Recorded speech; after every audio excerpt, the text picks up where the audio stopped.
Yeah, yari akong story. Sin pagtawagon po bukid kat pagnganan. This story is a long, long time ago. Okay, let's go.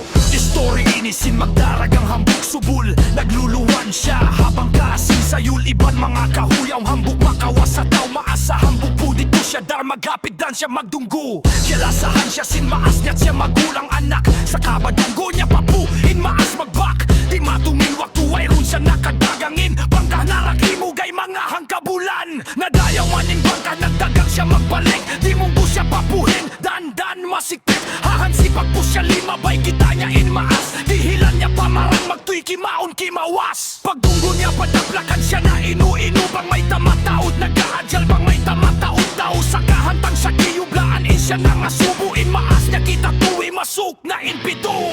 Now I fought na tuwihin maas kita niya. Bang may hahansi pa pusit pagkaon kiya dihilan niya pa.